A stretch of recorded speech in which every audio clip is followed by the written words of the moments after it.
China knows how to show off its strength in the field of construction, with a series of projects setting world records such as the longest bridge, the tallest viaduct, or the longest tunnel in the world, and a series of other outstanding works. This success shows China's commitment to developing innovative and monumental infrastructure, affirming its position as a global leader in building a new world. China, as a country with an amazing construction industry, once again recorded an extraordinary achievement by breaking the record for the most expensive construction project in human history. China has successfully completed the world's longest artificial river project, which is not only the longest, but also the most expensive in the world. In today's video, we will also find out the reason for this expensive price. What is the purpose of building it? But before that, don't forget to like the video, subscribe to the channel, and watch until the end of the video to find out the answer with us.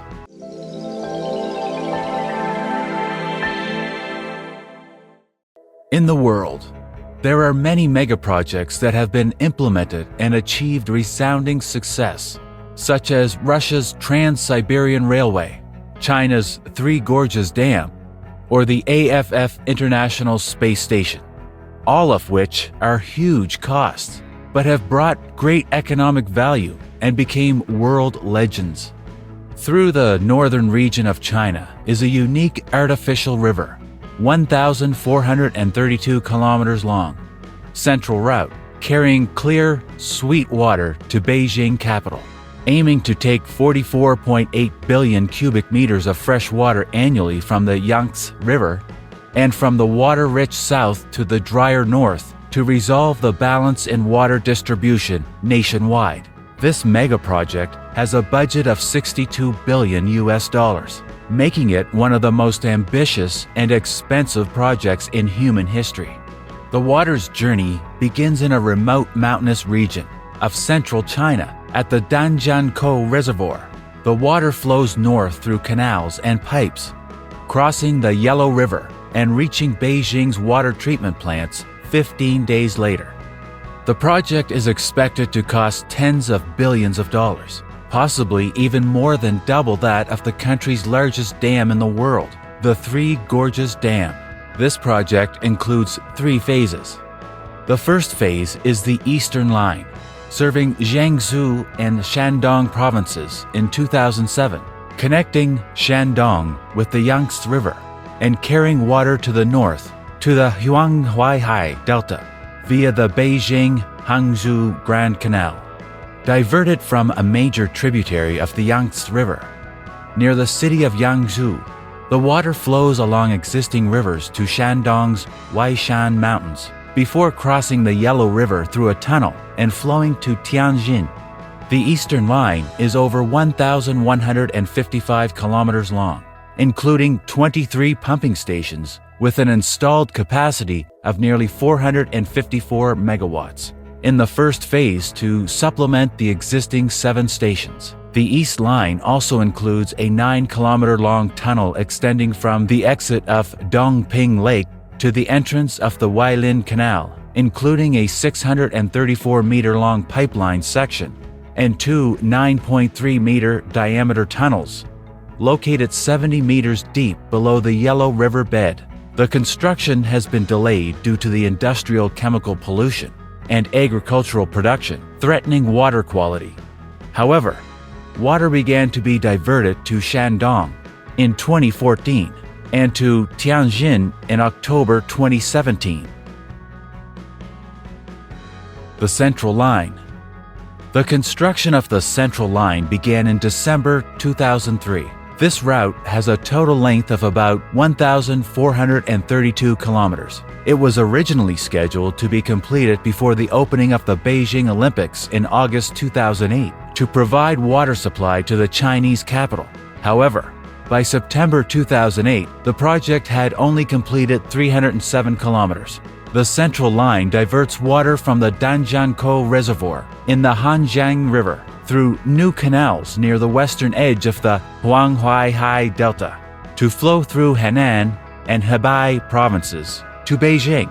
The Central Line project was postponed until 2014 due to the expansion of the Danjiangkou Reservoir. By December 2014, the Central Line began operating. Nearby Tianjin City can also get water from a branch near Zhushu County of Hebei Province. The Central Line was initially designed to transfer 9.5 billion cubic meters of water per year and is expected to reach 13 to 14 billion cubic meters by 2030. The project also includes 2 tunnels with a diameter of 8.5 meters and a length of 7 kilometers, with a flow rate of about 500 cubic meters per second. The Central Line helped supply water to 24 large cities and more than 200 districts, bringing direct benefits to 85 million residents along the route, CGTN reported in July 2023. The Western Route. The construction of the Western Route, involving the construction on the Qinghai Tibet Plateau at an altitude of between 3,000 meters and 5,000 meters above sea level, began in 2010.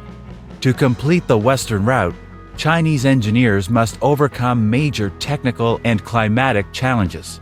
Expected to be completed in 2050, the West Line will help transfer 4 billion cubic meters of water from 3 branches of the Yangtze River, including the Tongtian, Yalong, and Dadu rivers, nearly 500 kilometers through the Bayankala Mountains to northwest China. The project is also considered a great technical achievement and the pride of China. Thousands of engineers will be mobilized and nearly 800,000 people will be relocated. A chief engineer of the project said that without Nam Tui Bakdu, it would likely have to move the capital to Xi'an or somewhere else because of the lack of water. However, the Politburo, with 7 per 9 permanent members who are engineers, is not willing to move the capital or surrender to this trivial issue. According to an expert who has studied the project since 1979, in a few years, Beijing's population will exceed 25 million people. The official state plan is that by 2050, the capital's population will be 34 million.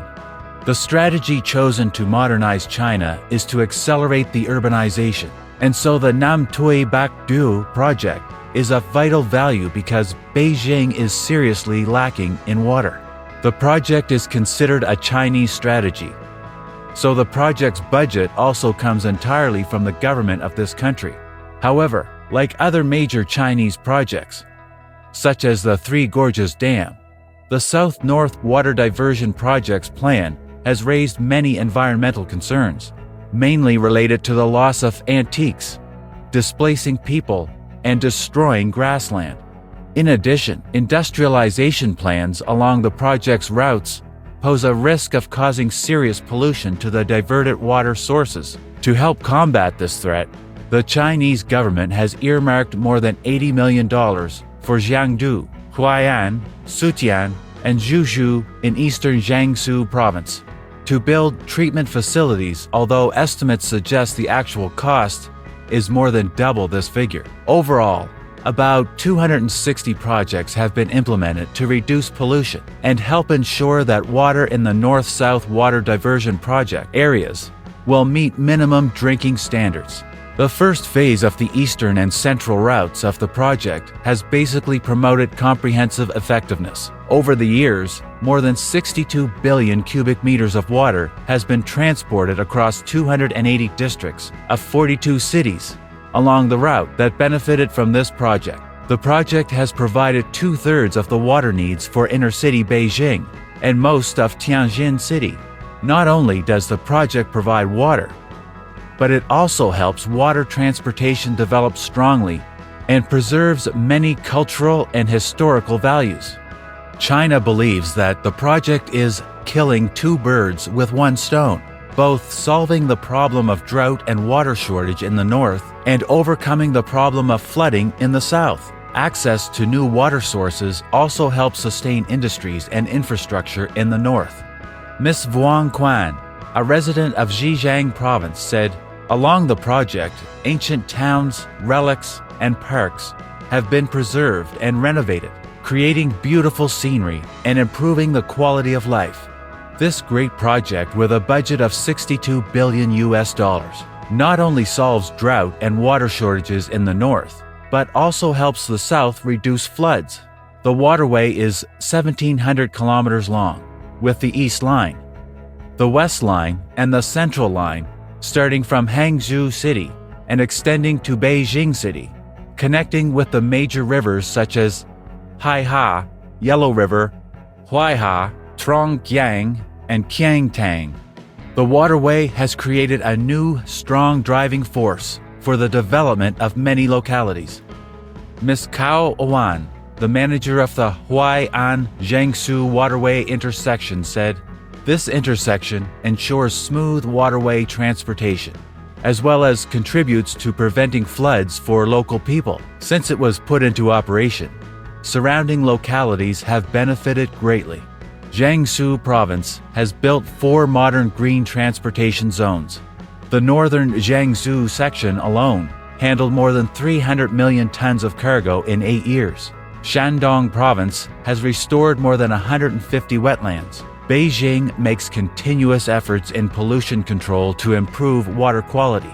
The Huai'an-Jiangsu Waterway intersection is the largest in Asia, but it is only a small part of the grand project to bring water from the south to the north, making a significant contribution to changing the lives of hundreds of millions of Chinese people. According to international public opinion, the Hindu newspaper India said that the Namtui Bakdeo project that China was implementing would deplete the water resources of 2 major rivers, Mekong River and Brahmaputra River. According to Russia's Kommersant newspaper, this project is anti-natural.